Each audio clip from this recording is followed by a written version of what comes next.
Good morning, good afternoon, good evening, guys. Welcome to Otaku Chris is Talking. This is your weekly Dragon Ball Super anime review. This is for episode 87. Now, if you are new to my channel, do subscribe as I make regular Dragon Ball Super anime reviews, as well as other otaku and manga things as well, which I think you may be interested in. So follow my Snapchat, which I'll leave things around and in the description box and all that good stuff. Now, this episode wasn't the greatest of episodes, and there wasn't that much that happened in it, as well as or even a threat that was that grand of a scale. Now, we did have that huge alien spaceship thing, which was just a poacher coming to go get the Minotaurs and the other like really rare animals on this planet, mostly from where 17's island was. But hey, yeah, so it seemed like that much of a threat, and like I even thought maybe just maybe it could be just maybe the threat, which seemed kind of fillerish would actually be quite important in this episode. It wasn't. It just wasn't. I mean, literally, I don't even know what's really the point of this character like coming into the series with this huge spaceship coming to poach all these creatures and whatnot, the Minotaurs and stuff. But I guess it was to kind of show Goku and 17 working together, I guess. Now, what was pretty cool from this episode, which I thought was pretty nice, was how 17 called Krillin brother. Now, at first I was thinking, brother? And I was thinking, what the fuck? And even Goku was like, kind of, what the fuck? But when this conversation was happening between Goku and 17, 17 then mentions, oh yeah, the mini... sorry, the midget monk guy. Oh, Krillin! Boy ting, but yeah. So I liked how he was actually thinking about him, asking how he was doing, and how he calls him brothers, obviously like brother-in-law kind of thing. And even Goku picked up on that, and it kind of showed his maturity and his characterization and development compared to how he was in Dragon Ball Z, being ruthless and all that kind of shit. I mean, we did get quite a lot of characterization in last week's episode when we found out that he had a wife and kids and all this kind of stuff, and why he's doing it and how he doesn't really kill or anything.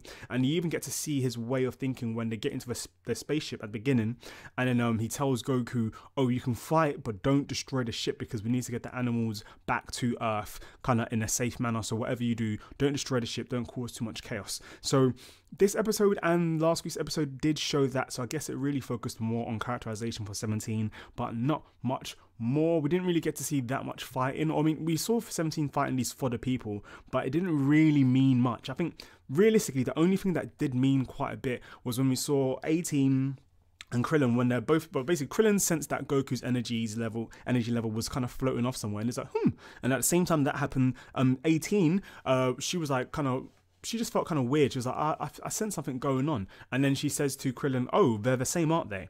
I was thinking, what the fuck are you talking about, bitch? But no, it says they're the same out there, and then Krillin's like, oh, who? And then 18's like, oh, 17 and Goku, and about how they both have like a childish side to them. Now, just when they say that, we did get it does cut back to Goku and 17 on a ship because they literally just arrived through Goku's instant translocation. Now, what I thought was interesting, but then I was like not interested in the best of way, but it got me thinking quite a bit, was when the spaceship literally came, sucked up all the all the creatures from the island, and then tried to float off. Goku and 17 were chasing after it. Now, when they were chasing after it, it seemed like not that much of a big deal, but then it got quite far into the atmosphere, and then Goku goes, oh no, hold on to me, we need to get it before it goes into space. I was thinking, Goku, you were so close, Goku. But you're so close, Goku. So literally it's kind of like, what the fuck? And like, why didn't 17 just get there fast enough? I mean, 17 was fast enough to get to match up with Goku's Super Saiyan Blue speed, but then he didn't really show that much of a speed increase in his general form. I mean, if he cared that much about it, like it showed that he cared, you would have thought he would have gone like Mach 2 or 3 or Mach 4. I don't know what these Macs are, but Apple Mac Pro, I don't know what Mac he would have gone. He would have gone fast, basically. He would have just got there and brought that shit back really fast. So I don't know, I think his feats, his strength kind of balance was kind of meh. I was like, what's going on here? But hey, we do get to see that he does believe in himself quite strongly, because he has a one-on-one conversation between himself and the main poacher guy, I don't know what the fuck his name was. Did we even get his name? If we got his name, let me know what his name was in the description box in the comment box down below, just so I can remember who the fuck it was. This guy was so unmemorable. I don't remember anything about him. like fuck all about this guy. It's really quite hard making a video talking about an episode about a guy you give no fucks about. But this poacher guy, he's speaking with 17, and basically he ends up telling 17, oh, like, I have a bomb inside me. If you try some shit, I will self-destruct. And then 17's like, okay, cool. And it's like, oh, well, I guess there's my threat out the window. But then 17's like, well, yeah, like, you're nothing really. And the guy even said, oh, there's always someone from each planet who tries to come up, who tries to stop me or blah, blah. And 17's like, yeah, I'm by myself. It doesn't really mean much. Normally, I am with this guy for now, but I don't really want him to be here. Some weird fucking spiky haired guy. He's the main character of this series. You think you might know him, Goku. But basically, he just mentions that he's with Goku and how he's normally by himself. The main bad guy's kind of like, ha, joke's on you. You shouldn't be by yourself, blah, blah.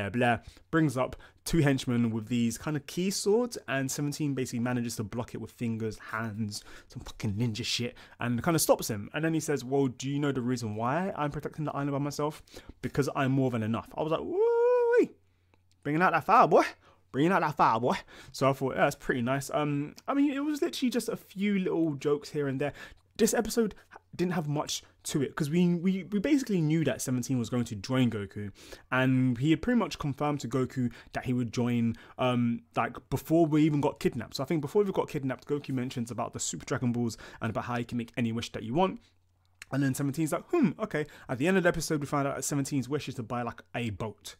A fucking boat. Just get Hercule, get Mr. Satan to make a boat. What the hell, man? But yeah, it turns out that this boat wasn't just a regular boat. It's a super-sized yacht, going to be worth around 5 billion. So he wants the Super Dragon Balls for that. Why not? I mean, I don't know how many wishes are going to be fucking granted. But actually, what are the rules to a Super Dragon Balls? I totally forgot. I'm a super noob right here.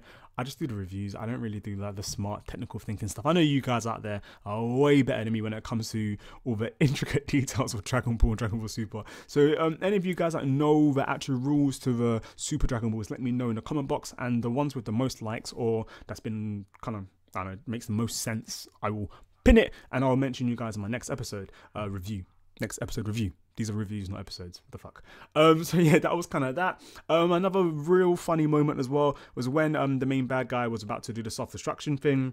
It looked like 17 basically pushed him out of the ship. Fucking the pressure from space is kind of sucking everyone out of the ship and whatnot. And you see Goku flying forward, but then he uses the blue mode, like, to basically kind of stop himself, which I thought was really kind of cool. It didn't even go Super Saiyan, just went straight up blue, which kind of shows that, yeah, even though he's a Saiyan, he can fly through it. The pressure of space would basically drag him out. It would work on him. So I liked that. I don't think we've ever really seen that much.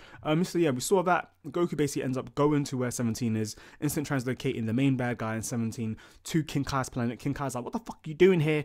And Goku's like, oh yeah, you remember when I brought Cell here? Yeah, this guy here, he wants to self-destruct. He's a bad guy. Don't really want much trouble, so I'm just gonna leave him here. Sorry, I thought it was just hilarious when Goku just gave no fucks. But yeah, King Kai's kind of like, you need to stop this shit. You keep bringing people here. I am not a bomb disposal unit. And Goku's like, but you're dead. Why does it even matter? Why should you be scared? You're dead anyway. Ain't shit gonna happen to you. If I let it happen elsewhere, everyone else is dead. So nice little bit of banter back and forth between King Kai and Goku, and then basically they ends up basically doing some next message, brainwave message kind of things like, Goku, this bad guy was lying. He's chatting shit. There's nothing there. Rare. Goku's like, oh. 17's like, yo, press the button. What was it going to do? Find out. Confetti comes out. Main bad guy's like, oh, we're going to go to a birthday party. I was like, oh. All right, so this was pointless. This was all pointless. This had nothing to do with anything. All right, cool. Thank you for my 20 minutes wasted my time. That's fantastic. That's fucking fantastic. It's fantastic. But yeah, so that was pretty much that basic episode. Not really much. What we did know as well is that we had 23 hours and 20 minutes until the tournament happened. 23 hours 20 minutes. Yes, about right. So less than a day until the tournament happens. So Goku needs to speed up. We find out from the end of credit things. I'm not really going to go into too much details or spoilers into that, but we see that next episode we're going to focus on Goku recruiting Piccolo and a bit of Piccolo and Gohan's training. So I'm excited for that. What did you guys think of this episode? I don't even know how the fuck I managed to speak for around 10 minutes, but I did. Fuck me, man. Yeah, if you enjoyed this review, this discussion, this thoughts and whatnot, Give me a thumbs up. Let me know your opinions. Let me know your thoughts on this episode. Let me know what was your favorite part of this episode. Was it as good as the past few episodes? Do you prefer last week's or this week's episode? I mean, it's a pretty stupid question, but let me know. Let me know. All of that good stuff. Article Chris is talking. Subscribe, and I shall see you soon. Peace.